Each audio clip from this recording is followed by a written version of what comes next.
Iglesia Cristiana La Familia presenta un mensaje a la luz de la palabra. Con el pastor Bernardo Ríos. A continuación.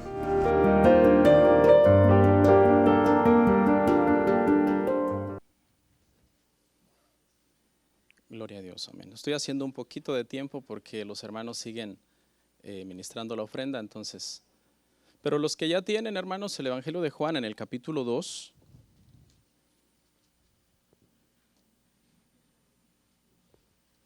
Evangelio de Juan, capítulo 2, verso 1, si son tan amables. Póngase en pie.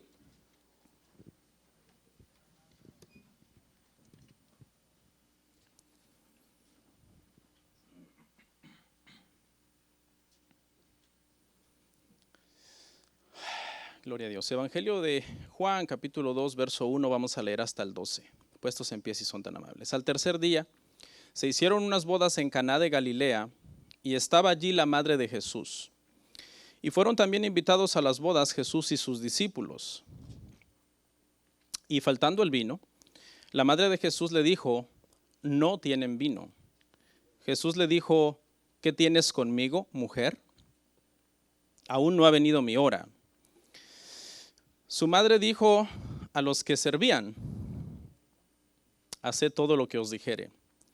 Y estaban allí 6 tinajas de piedra para agua, conforme al rito de la purificación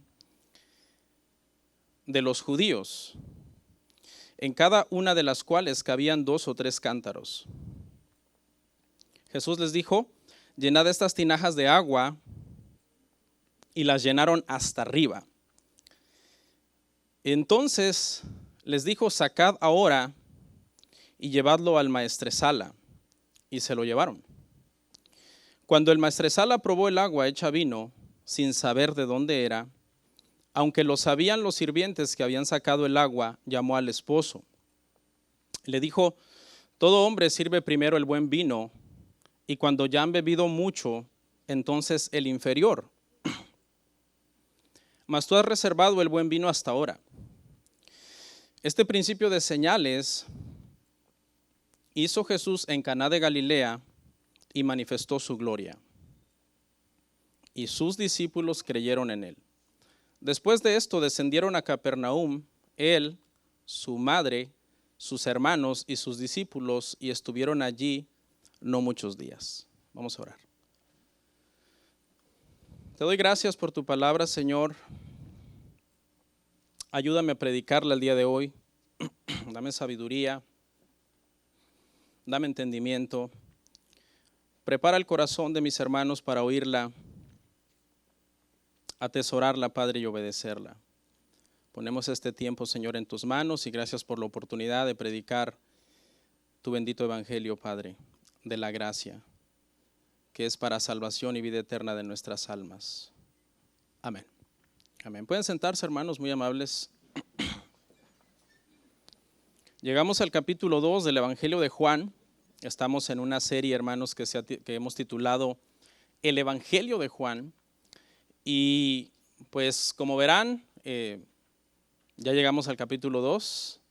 A veces cuando se empieza una serie uno dice: wow, a este paso ¿cuándo vamos a terminar? Pero la verdad es que hay algunos capítulos que son más largos. Si notaron, el capítulo 1 es prácticamente el doble de lo que es este capítulo en cuanto a cantidad de versículos. Este capítulo 2 es la mitad, podríamos decir, de lo que fue el capítulo 1. Y entonces, así son las series expositivas. Cuando vamos verso a verso en algún libro, algunos capítulos son más largos y otros son más cortos, y entonces eso provoca que en algunos capítulos salgan varios sermones. Y a veces en un capítulo puede salir un sermón o 2, como va a ser el caso de este capítulo 2. Amén. Nuestro tema, hermanos, el día de hoy le puse por título El primer milagro de Cristo. El primer milagro de Cristo. Cristo en su ministerio hizo muchos milagros, muchas cosas hizo el Señor. De hecho, el apóstol Juan implicó en un capítulo más adelante donde él dijo: él hizo muchas cosas de tal forma que si las hubiéramos escrito todas, los libros no cabrían en este mundo. Pero el apóstol Juan, cuando escribe su evangelio, hermanos, se centra en 8 milagros de Cristo. 8, este es el primero de esos 8.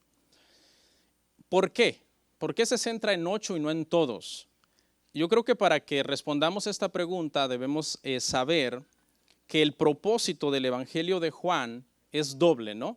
El propósito del evangelio de Juan, según lo vamos a ver cuando lleguemos a ese capítulo, es, número 1, demostrar que Cristo era el Mesías, era el Hijo de Dios. Y número 2, para que al creer en Él las personas pudieran tener vida eterna. Entonces, si tenemos eso como base, podemos saber que el apóstol Juan está haciendo énfasis en 8 milagros que él cree que son los que más dan fe de la deidad de Cristo. ¿Okay? Esa es la razón por la que él se centra en 8. Los 8 que dan más fe y legalidad de la deidad del Señor Jesucristo, de su divinidad, pues de que Él es Dios. Repito, no es que no considere importante los demás, sino que estos son prioridad. Este es el primero de los 8 y de este primer milagro vamos a estar entonces hablando el día de hoy. Pero antes quiero comentarles un poquito acerca de una teología que surgió, hermanos, el siglo XIX surgió una teología, y esto no lo tiene usted que aprender necesariamente, pero creo que nos ayuda un poco a entender el contexto de cómo se entienden los milagros de Jesús hoy día. En el siglo XIX surgió una teología que se llama la teología liberal. Esta teología liberal se metió a la iglesia cristiana disfrazada de ser muy académicos. Entonces los cristianos se comenzaron a convertir demasiado académicos. Llevaron el estudio de las escrituras a un extremo donde quieren encontrar una racionalización a lo que la Biblia presenta como sobrenatural o milagroso. En eso consistió prácticamente esa teología. Tratar de dar una explicación, si usted quiere, científica o lógica, a lo que la Biblia pinta como milagroso o sobrenatural. Por ejemplo, esta teología niega que Dios se haya encarnado. Partiendo de esto, ellos dicen entonces que Cristo es simplemente un ser humano, completamente un ser humano, y que no había divinidad en él. ¿Okay? Ellos hablan de un Jesús histórico, que sí es verdad, existió, de hecho hasta historiadores seculares, no solo la Biblia, hablan de Cristo, pero ellos dicen no fue la encarnación de Dios. Entonces lo ven como un hombre excelso, un gran ejemplo y nada más. Y esta es una forma de negar el cristianismo en realidad. Es una blasfemia disfrazada de erudición, podríamos decir. Entonces este movimiento trata de explicar los milagros de Jesús. Por ejemplo, dicen que en aquella ocasión cuando Jesús hace pan y vino, cuando Jesús hace la multiplicación de pan y peces, que hoy es la del vino, dice que Jesús en realidad está cerca como de una cueva, como a la entrada de una cueva, y que sus discípulos están adentro, y cuando él está como sacando el pan de un canasto que aparentemente nunca se termina, es porque por allá atrás se lo están pasando, ¿no? Como por abajo del manto, y han hecho un trenecito de panes que se van pasando. Y bueno, esa es una forma de querer entender que sí hubo un Jesús histórico, pero no un Jesús milagroso. Esta teología, hermanos, le hizo mucho daño al cristianismo en el siglo XIX, porque mucho cristiano se comenzó a volver demasiado escéptico, y se cree también, se hizo un estudio de que muchas iglesias bajaron de una forma muy notable en cuanto a la asistencia de la gente. La gente comenzó a ver la Biblia como un libro que tiene historias bonitas y algunas cosas que aplicándolas a tu vida, principios o cosas prácticas que si las aplicas a tu vida te hacen bien, pero no es más allá de ser principios de Dios, que sí son principios que Dios dio, y que algunas partes de la Biblia es la palabra de Dios, pero que algunas partes de la Biblia no es la palabra de Dios. Entonces, hoy día, hermano, mucha gente, como estamos en la era de la tecnología, se están volviendo de la teología liberal. Por eso, hermanos, toda teología que no nos lleve a la oración, toda teología que no nos lleve a dar frutos dignos de arrepentimiento, que nuestro carácter se parezca al carácter de Cristo, que amemos la iglesia, que amemos las almas, que tengamos compasión por los demás. Toda teología, por muy erudita que sea o por muy académica que sea, si lo único que te está convirtiendo es en una persona fría, escéptica, que no oras, que no tienes frutos en tu vida de ser una persona piadosa, realmente esa teología no sirve. No estamos en contra de lo académico, no estamos en contra de profundizar en el estudio de las Escrituras, pero sí en contra de hacerlo meramente por una situación de ego y de orgullo, para saber más, para poder debatir mejor, para no dejarme de nadie. Y hay muchas páginas cristianas que son realmente de la teología liberal y que tratan de darle una explicación científica a lo que simplemente no tiene explicación, y es que Cristo sí es histórico, eso es cierto, pero también Cristo es divino. Y ellos quieren separar esas dos cosas. Y esas dos cosas no se pueden separar. La naturaleza divina de Cristo y su naturaleza humana son inseparables. En el momento en que alguien las quiera separar, automáticamente se cae en una herejía. Y eso es un milagro, eso no lo entendemos a cabalidad. La doble naturaleza de Cristo es uno de los misterios de las Escrituras. Como dice en 1 Timoteo, me parece, grande es este misterio. Dios fue manifestado en carne, y está hablando de la encarnación de Cristo, que por cierto en estos días, la próxima semana, estamos ya en los días de celebrar ese gran acontecimiento que fue la encarnación de Dios en la persona de nuestro Señor Jesucristo.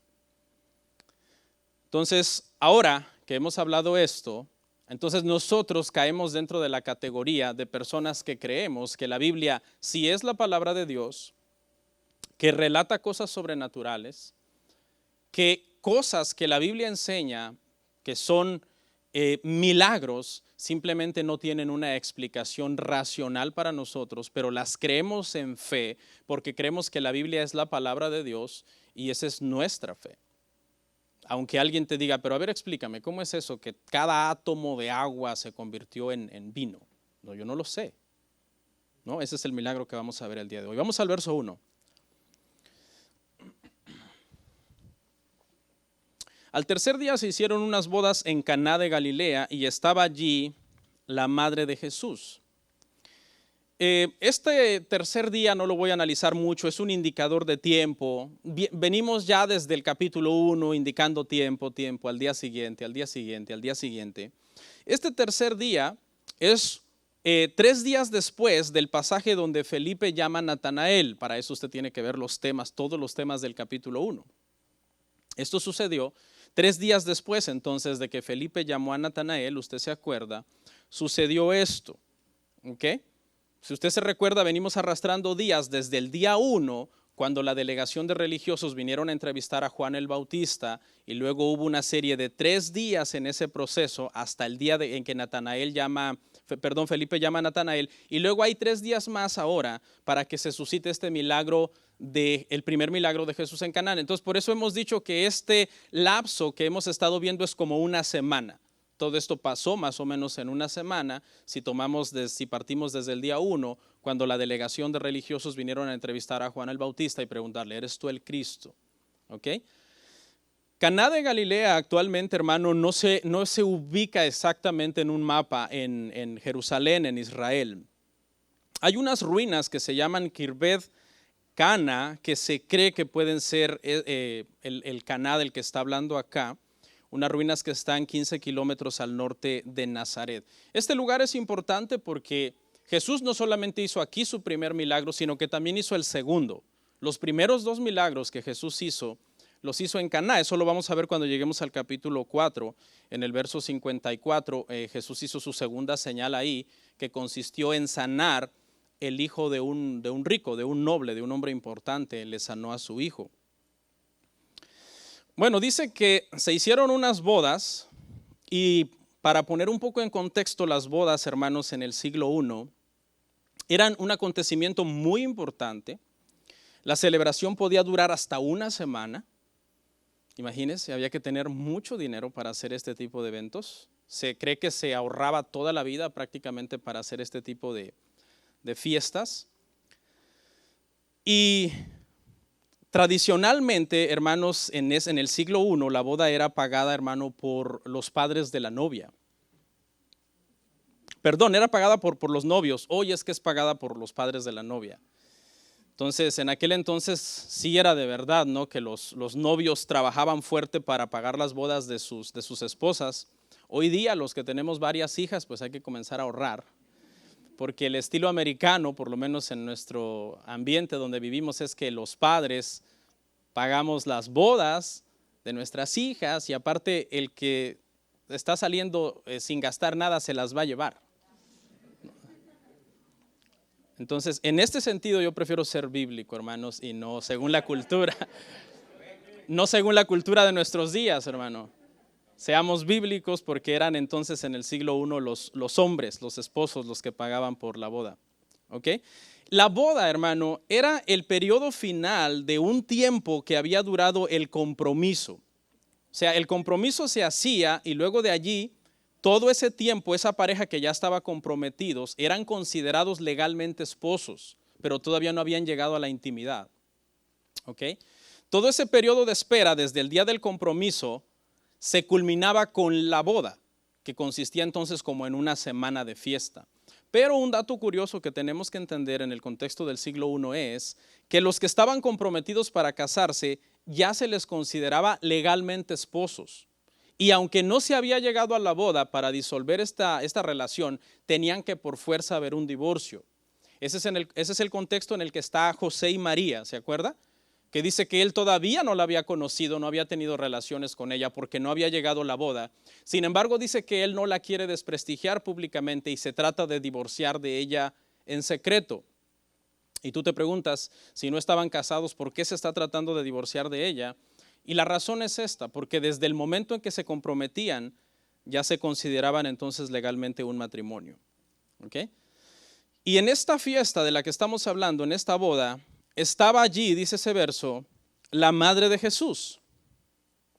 Juan, el apóstol Juan, nunca se refiere a María por su nombre, nunca. Y es muy importante que entendamos esto, porque el apóstol Juan, hermanos, no es cualquier persona en la vida de María, ya más adelante lo vamos a ver, no es cualquier persona en la vida de María. ¿Ok? María en los evangelios y en las epístolas en el Nuevo Testamento no es en sí un personaje central para nosotros como cristianos, más allá de haber sido una mujer pura, una mujer virtuosa, una mujer escogida de Dios para que naciera Jesucristo. Más allá de eso, ella no es en sí un personaje que está siempre jugando como papeles importantes dentro de cada acontecimiento o dentro de cada uno de los capítulos de los evangelios. ¿Ok?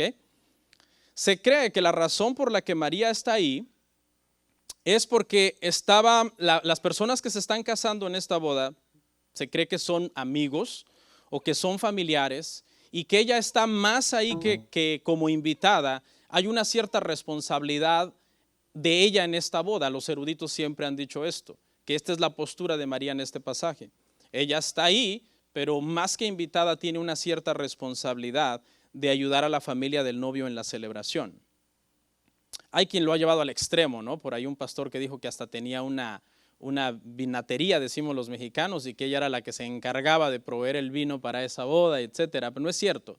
Sí es cierto que ella era más que una invitada normal que los demás y que tenía una cierta responsabilidad de ayudar al maestresala y a todos los sirvientes, pero más allá de que ella era una organizadora de eventos y todo eso, eso no es verdad. Era un familiar que simplemente se dispuso a ayudar. Usted sabe que a veces cuando un familiar de uno se casa o hace una celebración grande, tú con tal de quitarle un poco de carga y se concentra en la fiesta, pues le ayudas. Y había tomado esa responsabilidad. Fíjese que se menciona que ella está prácticamente sin José, no se menciona a José. La última vez que los evangelios mencionan a José es cuando Jesús tiene 12 años. Y es en aquel episodio donde van a las fiestas y ellos pierden a Jesús y lo andan buscando por todas las compañías de todos los familiares y no lo encuentran. Y lo encuentran 3 días después en el templo hablando con los doctores de la ley. Y dice que ellos se sorprendían de la sabiduría de Jesús. De allí, cuando Jesús tiene 12 años, no se vuelve a mencionar más a José en los evangelios en el contexto de decir que estaba haciendo algo. Sí se menciona más adelante, no está aquí Jesús entre nosotros, que su padre es un carpintero. Pero la postura es, hermanos, que para esta fecha, cuando Jesús comienza su ministerio, José ya ha muerto. José no vive más. Esa es la postura. Se deduce esto porque 3 años y medio más o menos después de este suceso, cuando Jesús muere en la cruz, no le dice a José que cuide a María, sino que le dice ¿a quién? A Juan. ¿Qué Juan? Juan, el que escribió este libro.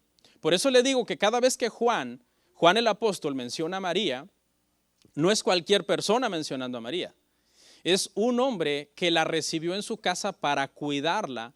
A él se la encargó Jesús. Eso lo puede usted leer en su casa en Juan 19, 26, 27. Dice que desde ese día Juan la recibió en su casa. Entonces no es cualquier cosa. Cada vez que el apóstol Juan habla de María, no dice su nombre, la llama la madre de Jesús, pero no es por falta de respeto. Él la ha cuidado por mucho tiempo y la ha protegido por mucho tiempo. Cuando él escribe esto, todo eso ya pasó. María ya vivió muchos años en la casa de Juan y Juan la ha protegido por mucho tiempo. Quiero aclararle que no estamos hablando mal de María. Los protestantes tenemos la mala fama de que nosotros no amamos a María. No, nosotros amamos a María, a David, a José, a Daniel, a todos los personajes de la Biblia que fueron virtuosos y que fueron gente que Dios usó. ¿Okay? Lo que nosotros no estamos de acuerdo es con hacer un culto específicamente de ella. ¿Okay? ¿Era buena madre? Sí, excelente. Quizás de las mejores madres que ha existido en la historia de la humanidad, y por eso el Señor la usó para que fuera la madre de Jesús. ¿Era una buena esposa? Por supuesto que sí. Dice que era una mujer virtuosa. ¿Era un excelente miembro de la sociedad? Claro que sí. ¿Era una mujer muy devota de Dios? Claro que sí. Pero, escuche, era una pecadora como nosotros. ¿Sí? Esa es la gran diferencia. Reconocemos todas sus virtudes, pero también reconocemos que ella misma, cuando hace el Magnificat de María, cuando canta el Magnificat de María en Lucas 2, dice: he aquí tu sierva, he aquí tu esclava, haz conmigo lo que tengas que hacer, Señor mi Salvador. Y reconoce que entonces ella necesita también salvación como nosotros la necesitamos. ¿Ok? Más adelante hablaré un poquito más de esto, ¿no? Pero vamos a ir al verso 2 entonces. Y fueron también invitados a las bodas Jesús y sus discípulos. María ya está allá, seguramente tuvo que ir más temprano, tenía responsabilidad de apoyar, pero Jesús y sus discípulos son invitados de una forma diferente, en el sentido en que María ya estaba en ese lugar. Si las personas de la boda son familiares de María, entonces son familiares de Jesús, entonces podemos entender que el invitado en realidad fue Jesús y los discípulos fueron a acompañarlo, ¿no? Invitados también porque decimos, ¿puedo llevar a alguien? ¿No? Alguna vez y pues algo más o menos así tuvo que haber parecido. En esta, hermano, parte donde Jesús viene y asiste a esta boda, vemos varias cosas, hermano. Primero que nada, hermano, vemos, y quiero aclararles, que Jesús no llega ahí como el ministro oficiador de la boda. Mucha gente entiende que Jesús casaba gente o los apóstoles casaban gente. Ellos no casaban a nadie. No vas a encontrar un pasaje en la Biblia donde Jesús fue a casar a alguien a una boda, o Pablo, o Pedro, o los apóstoles. Ahora, esto no significa que las bodas no son importantes y no son espirituales. No, claro, las bodas son importantes y son espirituales porque el matrimonio es una institución divina. Dios mandó que deje el hombre a su padre y a su madre, se una a su mujer y sean una sola carne. Pero aclaramos esta situación, ¿no? De repente hay iglesias que dicen, si no te puedes casar por X o por Y, por lo civil, porque no reúnes algunos requisitos legales, no importa, nosotros te casamos espiritualmente en una boda espiritual y ya eso es suficiente. Bueno, no exactamente, porque Jesús nunca anduvo oficiando bodas, ni los apóstoles, aunque claro, Él manda que las oficien sus ministros. Puede ser un pastor que esté investido por el Estado, pero puede ser también alguien del Estado que ni siquiera tiene nada que ver con las cosas de Dios, y aún así esa boda sigue siendo espiritual. ¿Por qué? Porque fue mandada por Dios. Número 2, con su presencia, Cristo aprobó esta unión matrimonial. No era una unión ilícita, no era una unión fuera de lugar, era una unión en orden, como Cristo mismo dijo en Mateo 19, 5, 6. Él mismo dijo, dejará al hombre, a su padre y a su madre, citando Génesis, obviamente, ¿ok? Pero entonces podemos deducir aquí varias cosas. Era una boda lícita entre un hombre y una mujer, tal y como Dios lo mandó desde el principio y que es de hecho el único matrimonio que sirve para los propósitos para los que Dios creó el matrimonio. Tercero, vemos que Jesús hace su primer milagro en una boda. Y esto quiere decir, hermano, que Jesús dio la aprobación a los votos públicos que hicieron estas personas. Estas personas hicieron votos de amarse, promesas de ayudarse, de cuidarse. Usted sabe, todos los votos que nosotros hacemos cuando nos casamos, que por cierto deberíamos siempre recordarlos y siempre tener en mente y vivir siempre cada día tratando de cumplirlos. Porque Jesús, al estar presente en esta boda, está hablándonos también, en cuarto lugar, de que Dios está presente, hermano, cada vez que un hombre y una mujer unen sus vidas. Dios está presente. El oficiante dice, los declaro marido y mujer delante de todos estos testigos, pero realmente hay un testigo siempre ahí, que es Dios, y a los testigos los puedes engañar, pero a Dios no. Dios siempre va a estar viendo realmente si nosotros fuimos fieles a nuestro matrimonio. ¿Ok? Entonces, aquí quiero comentar, hermano, que a veces los matrimonios podemos pasar por pruebas difíciles a lo largo de los años. No hay matrimonio perfecto, eso lo sabemos, pero siempre debemos de permitir, hermanos, que nuestro matrimonio sea guiado siempre por Dios. Un matrimonio, hermano, que Cristo está en primer lugar en sus vidas, es un matrimonio que aunque tenga sus luchas, sus pruebas, siempre va a salir adelante, porque hemos puesto a Dios en el centro de nuestras familias. Amén. Si tú te concentras en hacer cualquier otra cosa que no sea poner a Cristo en el centro de tu matrimonio, créeme, el matrimonio se puede volver uno de los problemas más serios en los cuales te puedes meter, si Cristo no está realmente dirigiendo tu vida. Verso 3. Y faltando el vino, la madre de Jesús le dijo, no tienen vino. El vino, hermanos, en estas fechas en el Antiguo Oriente, era una bebida básica. De hecho, hermanos, hay un pasaje donde usted sabe que Pablo le dice a Timoteo, a causa de tus enfermedades no tomas agua, toma vino. ¿Y cuál es el contexto? ¿Que Timoteo anduviera de borracho por ahí? Claro que no. El contexto es que él padecía del estómago a causa de que el agua del siglo I era bastante contaminada, no habían los métodos de purificación que hoy día existen. Y entonces Pablo le sugiere, ¿sabes qué? Mejor toma un poco de vino.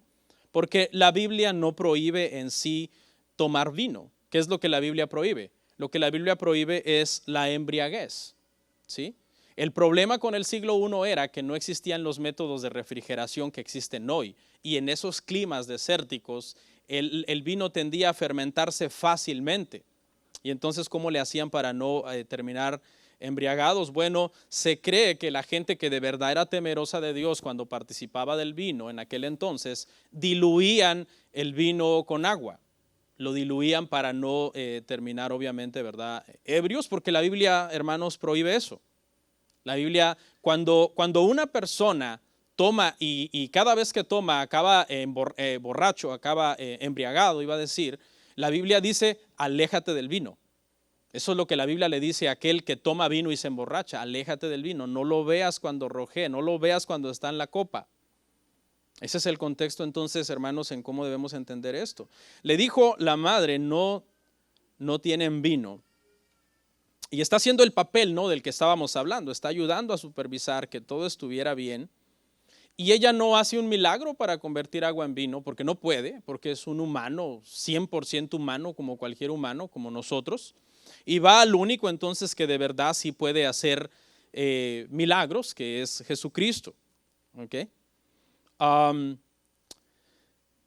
Y aquí quiero comentar un poquito más de María. Voy a ir haciendo algunos comentarios de María, pero no todos de un solo, sino poco a poco. Y es que hay un dogma católico que se llama la Inmaculada Concepción de María. No es viejo, data de 1854.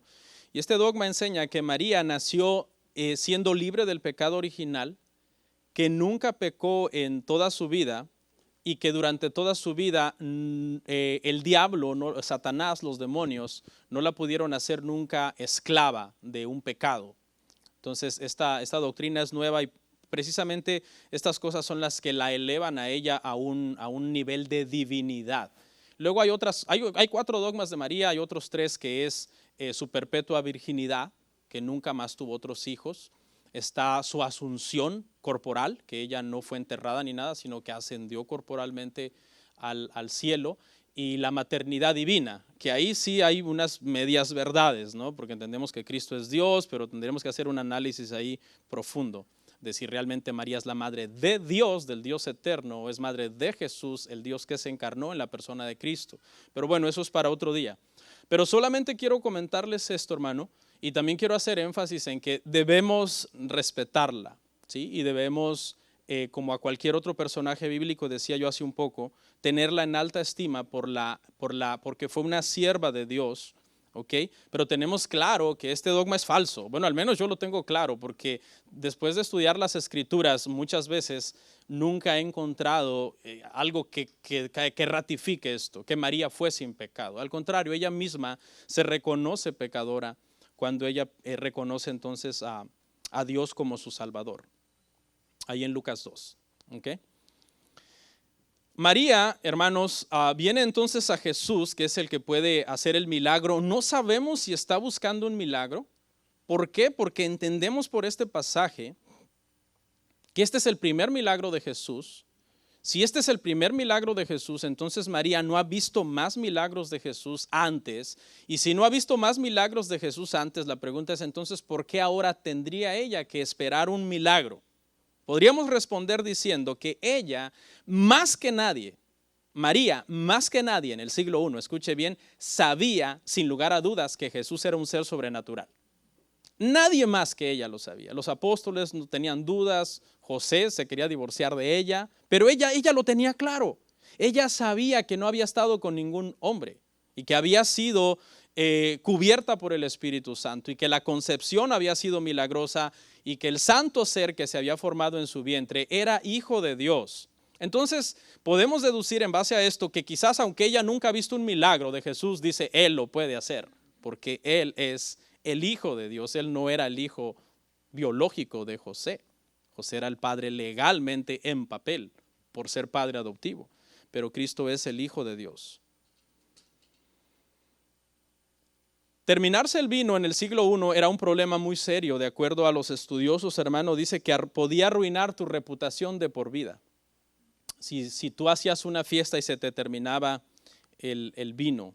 Entonces Jesús realmente no está haciendo un show como los milagros. Jesús nunca buscó ser un show sensacionalista de su poder, un despliegue de poder. Él lo pudo haber hecho, pero él nunca actuó así. Siempre actuó basado en una necesidad real.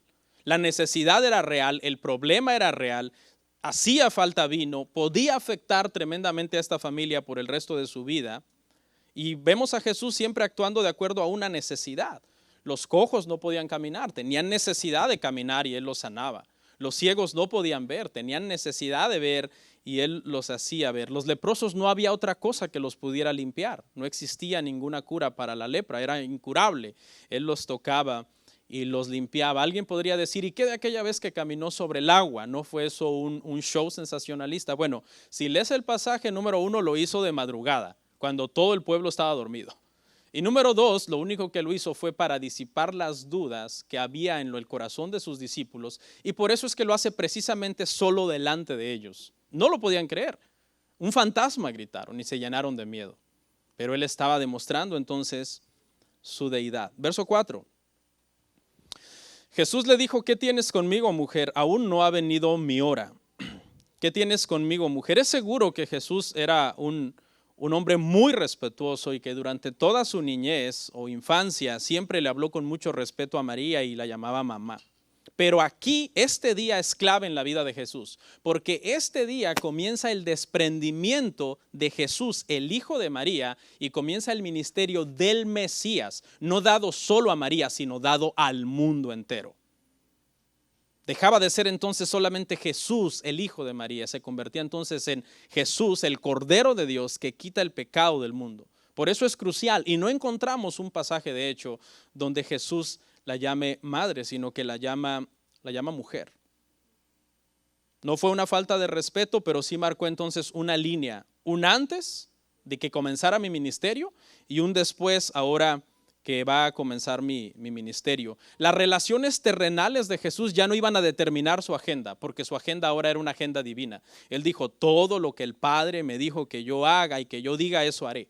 Ya no era ahora hacer lo que su familia le decía, sino hacer lo que su Padre Celestial mandaba para él. Ahora, la relación de María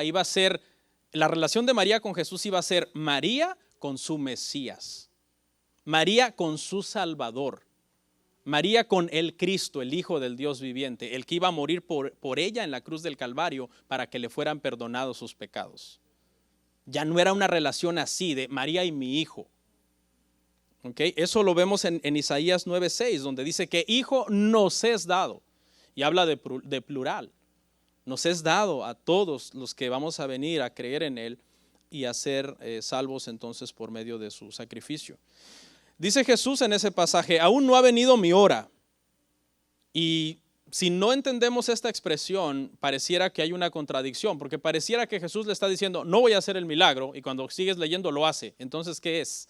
Y esta expresión, no ha venido mi hora, en Juan, significa o siempre hablaba de la muerte y la glorificación de Cristo. Siempre que veamos esa frase, mi hora no ha llegado, o mi hora ha llegado, o todavía falta para que llegue mi hora, siempre está hablando de la muerte de Cristo y la glorificación de Cristo. Entonces Cristo no está diciendo que no va a ser el milagro de convertir el agua en vino. Lo que está diciendo es que a pesar de que en ese evento de estas bodas Él haga este milagro, su día para morir y ser glorificado todavía no ha llegado, porque su ministerio apenas está comenzando y falta mucho tiempo para eso. Vamos a ver muchas citas, todas están en Juan, unas 9, para comprobar esto, de que esta expresión mi hora no ha llegado se refiere a su muerte. Pero veamos una, por lo menos hoy, Juan 7:30. Entonces procuraban prenderle, pero ninguno le echó mano porque aún no había llegado su hora. ¿Okay? La hora de Cristo, o que no había llegado su hora, siempre se refería, hermano, a su muerte, ¿okay? A su glorificación. Entonces no hay ninguna contradicción. Jesús al final sí hace el milagro, pero no había llegado la hora de su muerte. Verso 5, hermanos. Su madre dijo a los que servían, haced todo lo que os dijere. Pareciera que María está recomendando a Jesús, y tal vez para que le hagan caso, porque los sirvientes están a punto de recibir órdenes extrañas de alguien que quizás ellos no conocen mucho, pero María les está diciendo, obedézcanlo, o sea, lo que Él les diga que ustedes hagan, háganlo. Cuando vemos, hermano, la respuesta de Jesús a María y le dice, ¿qué tienes conmigo, mujer? Pareciera un poquito rudo, ¿verdad? La respuesta. Pareciera un poquito como una contradicción. Pero veamos que ella no se enoja, sino que ella sigue en el mismo propósito de depender de la ayuda de Cristo. Decir, bueno, estamos en las manos de Él. Si hay alguien que nos puede ayudar aquí es Él. Y entonces da las instrucciones. Verso 6. Y estaban allí 6 tinajas de piedra para agua, conforme al rito de la purificación de los judíos, en cada una de las cuales cabían 2 o 3 cántaros. En el siglo I, hermano, los judíos eran muy ritualistas con todo lo que tenía que ver con lavamiento. Siempre había agua. Dice que la tenían en tinajas de piedra porque consideraban que esta agua, al estar en piedra, se contaminaba menos. Para ellos sería más fácil tener tinajas de barro, era más fácil hacerlas, más baratas, pero habían caído ya en ciertas supersticiones. En el siglo I, cuando Cristo viene, ellos son muy supersticiosos, se lavaban muchísimo las manos y lavaban todo lo que tocaban. Y dice que si no se lavaban muchas veces las manos, no comían. Entonces, hay agua en esta fiesta. Había 6 tinajas que habían estado ahí llenas de agua, esperando a que vinieran los invitados y pudieran entonces lavar todos los utensilios que estaban haciendo. Y aquí nos da un dato y dice que en cada una cabían 2 o 3 cántaros. Y esto equivale a mucha agua, ¿no? El cántaro era una medida un poco más pequeña que una persona podía llevar al río y traer. En esa situación estaba la samaritana con su cántaro de agua en el pozo de Jacob cuando se encontró con Jesús. Pero ya en total, todas las tinajas, hermanos, se cree que habían entre 450 a 680 litros de agua, y es una cantidad de agua para una fiesta grande. Es probable que allí había, no sé cuántos litros pudiera consumir una persona en el proceso de lavarse, de lavar los utensilios que se usaron. Quizás más de 100, 200, 300 personas habían en ese lugar. Entonces la cantidad de vino que convierte Jesús, hermanos, es mucho. Se convirtió prácticamente en uno de los mejores regalos de bodas que pudieron haber recibido. Fue el mejor regalo de bodas que pudieron haber recibido esta pareja que se estaban casando. Seguramente hubieran gastado mucho dinero si ellos hubieran tenido que comprar toda esta cantidad de vino, pero el Señor no solamente les resolvió su necesidad, los protegió de que fuera dañada su reputación de por vida en el país, sino que aparte les da un excelente regalo. Verso 7. Jesús les dijo: llenad estas tinajas de agua, y las llenaron hasta arriba. ¿Okay? Jesús comienza entonces a dar las instrucciones. Estos son los sirvientes. ¿Okay? Estas son las personas que de alguna forma están ahí trabajando con el maestresala, trabajando con María en esta boda. Y dice que las llenan hasta arriba, y pareciera no importante la especificación que fueron llenadas hasta arriba, pero realmente este detalle habla de que no se añadió nada más. Todo lo que estaba contenido en las tinajas era agua, H2O, desde abajo hasta arriba. No había cómo añadir algún otro elemento líquido para poder hacer un truco, como dicen los de la teología liberal, sino que todo se convirtió en vino por transformación, no por adición de alguna sustancia, ¿no? Entonces ese detalle es importante. Verso 8. Entonces les dijo: sacad ahora y llevadlo al maestresala. Y se lo llevaron.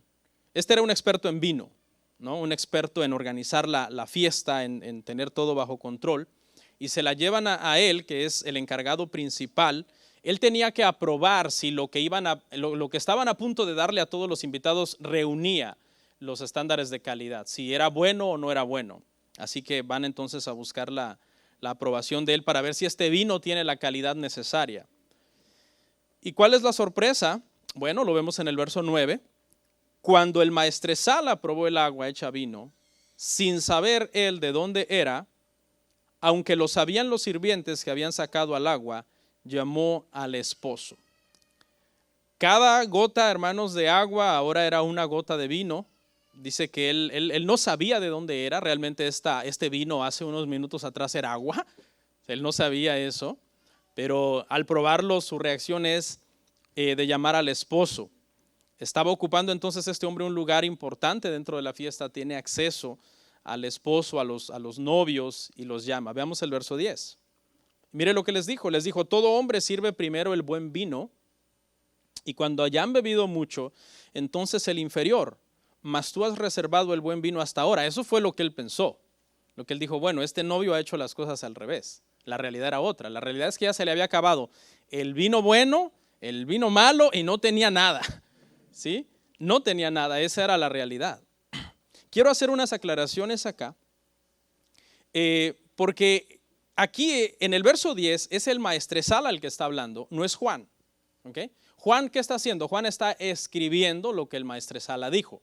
Algunas veces leemos algo en la Biblia que tú dices: pero si ahí Dios dijo que tal cosa sí se puede hacer. A veces no es que dijo, sino que el escritor solamente está relatando lo que dijo alguien. Entonces, aquí, hermanos, la frase que primero se sirve el buen vino, y cuando ya han bebido muchos, de aquí se agarran muchos para decir que se vale emborracharse. Porque la Biblia dice que ya que habían bebido mucho. Y es que la palabra griega metusko, para beber mucho, literalmente significa embriagarse. Esa es la realidad. Literalmente significa embriagarse. Pero aquí no es Juan el que lo está diciendo, sino que es el maestresala diciendo que esa es la costumbre en el siglo I, que esa es la costumbre en el país, o que por lo menos así se hacía en las fiestas de las personas que no tenían temor.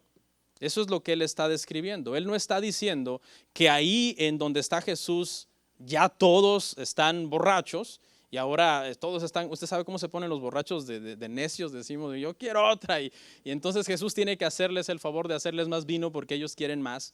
Esa no es la situación. Él lo que está explicando es cómo era. Pero eso no quiere decir que en esta fiesta se hicieron las cosas, hermano, de esa manera. Es probable que, como dijimos, el vino estaba entonces diluido y solamente se estaba tomando pues para bajar los alimentos y para calmar la sed por el calor que había en ese lugar. Aclaro esto porque hay gente que de aquí se agarra de este pasaje. Dice, no, es que la palabra griega ahí habla de que realmente sí se emborracharon. Entonces ellos ven a Jesús y a Pedro y a Juan, hermanos, saliendo de Caná, ¿verdad? Abrazados y que van por todas las calles ahí, hermano, llevándose todo en el pecho. Pero ese no es el carácter de Cristo. Ese no es el carácter que el Evangelio nos presenta de Cristo. Nos presenta a un hombre que nunca hubo pecado en su vida. Y además, claramente, cuando vamos a las epístolas más adelante, en 1 Corintios 6, 9 al 10, dice que los borrachos, ¿qué? No heredarán el reino de Dios. Y menciona otra lista de pecadores, pero eso es lo que estamos hablando ahora ahí. ¿Okay? Y ahí en 1 Corintios 6, 9 al 10, habla de personas cuyo estilo de vida es ese, vivir en la embriaguez, ingerir bebidas alcohólicas con el propósito entonces de emborracharse. ¿Okay? Le dice el maestresala, entonces tú has reservado el buen vino hasta ahora. Es buen vino, no es cualquier vino, es buen vino. En el siglo I, para lograr, hermano, un buen vino, el proceso era muy largo.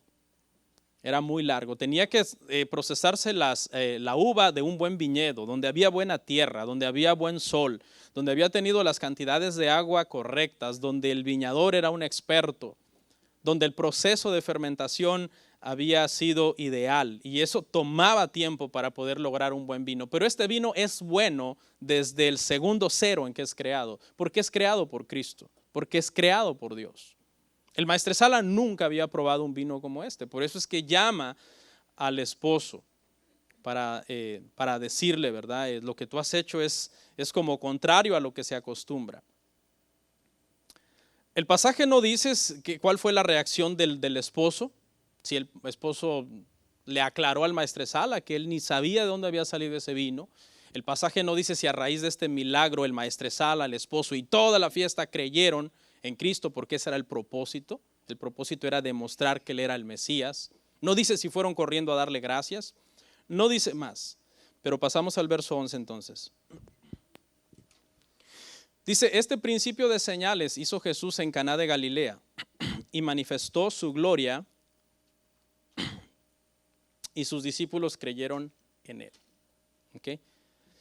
Hemos venido diciendo, ¿verdad, hermanos? Que este fue el primer milagro de Jesús. Esta es la razón por la que lo venimos diciendo, porque el verso 11 dice que fue el principio de señales que hizo Jesús en Caná de Galilea. Nosotros entendemos, o al menos yo entiendo este pasaje, que este fue el primer milagro que Jesús hizo para iniciar su ministerio. Claro que hay libros apócrifos que dicen que Jesús hizo milagros cuando era niño. Por ejemplo, hay un evangelio que se llama el Evangelio de Tomás o el pseudoevangelio de Tomás, que dice que Jesús cuando tenía 5 años de edad hizo unos gorriones en sábado de barro, fue al río, hizo unos gorriones de barro en el río, y cuando José vino a reprenderlo porque estaba prohibido hacer barro en sábado, José lo regañó. Entonces la reacción de Jesús fue dar una palmada fuerte y decirle a los gorriones volad, y los gorriones volaron. Pero eso no está en la Biblia. Otro milagro, cuando tenía 8 años de edad, dice que en una ocasión, de acuerdo a estos libros apócrifos, Jesús convirtió un solo grano de trigo en aproximadamente 1 tonelada de trigo y lo repartió a la comunidad entonces para ayudar a la aldea. Otros dicen que resucitó a un joven también cuando era niño, un hombre que fue a cortar leña, se cortó el pie, se desangró, se cortó con un hacha, que Jesús lo resucitó, que curó a su hermano Jacobo también, porque cuando eran niños una serpiente mordió a Jacobo y Jesús lo sanó. Bueno, en realidad la Biblia no dice nada de esto. La Biblia guarda silencio por lo menos 18 años de la vida de Jesús, desde aquel pasaje que les comentaba, que él estando en el templo perdido a los 12 años, hablando de la ley, y de ahí por 18 años no se vuelve a mencionar más de él, sino hasta que él comienza entonces ya a entrar en escena para bautizarse, para comenzar su ministerio.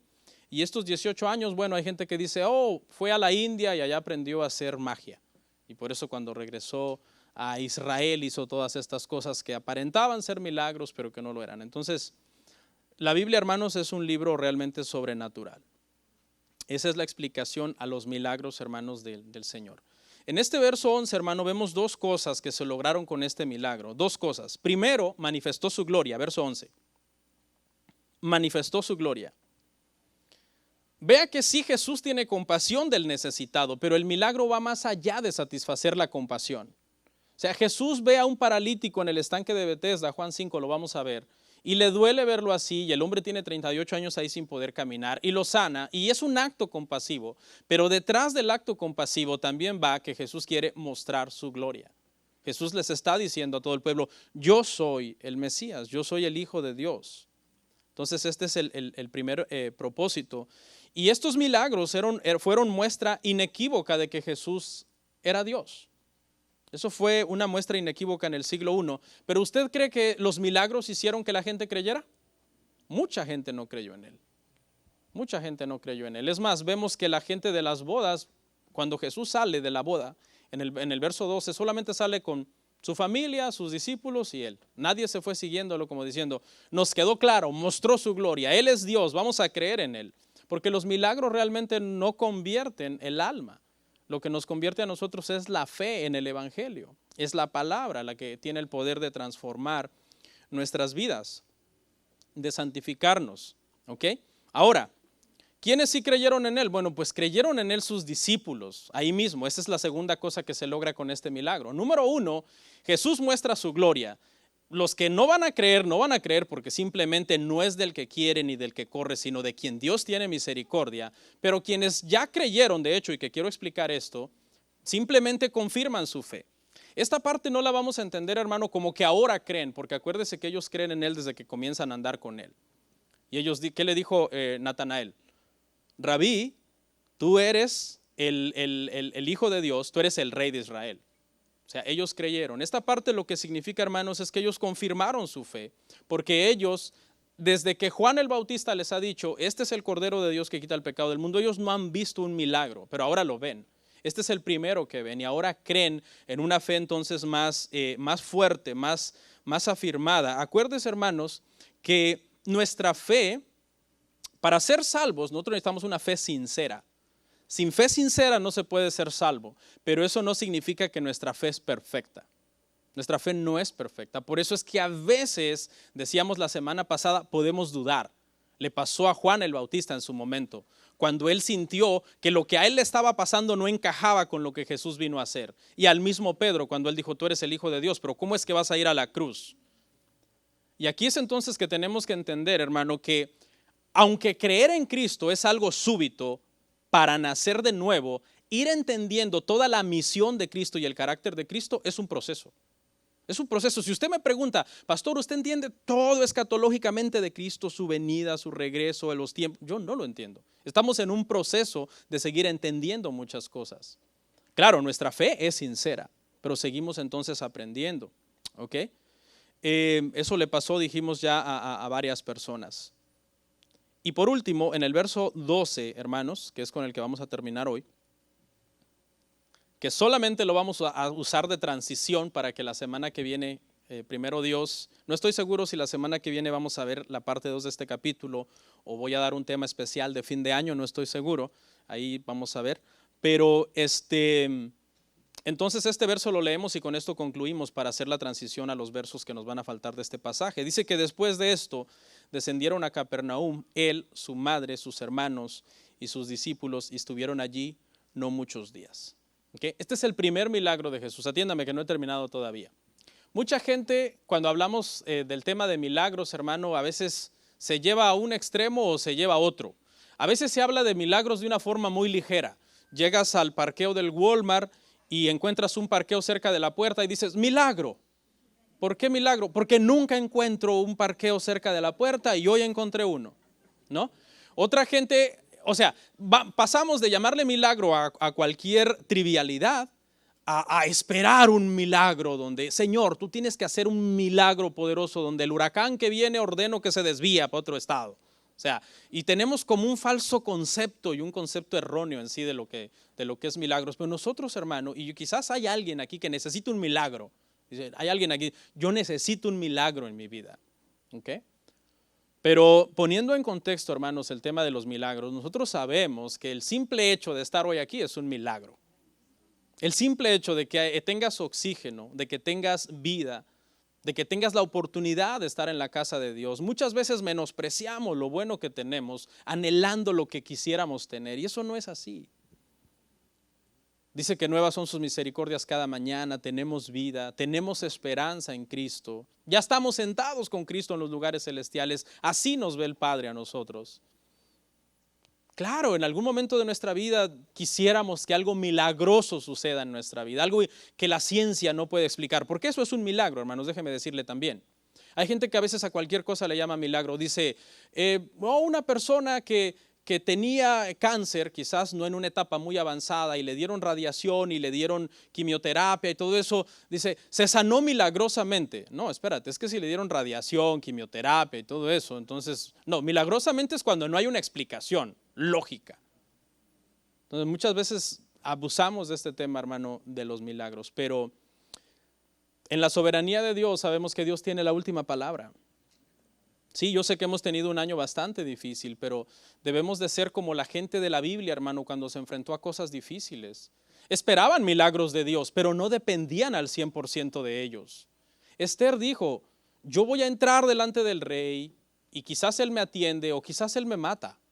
Porque los reyes podían hacer eso si tú entrabas a su corte sin permiso. Pero ella dijo, si perezco, que perezca. ¿Qué dijeron los 3 jóvenes en Babilonia? El Señor nos puede librar de tu horno de fuego, pero si no nos libra, de todos modos no adoraremos la estatua. Convicción, fe en Dios más que en los milagros que Él puede hacer. Estamos firmes en Dios, pase lo que pase. Amén. Vamos a orar.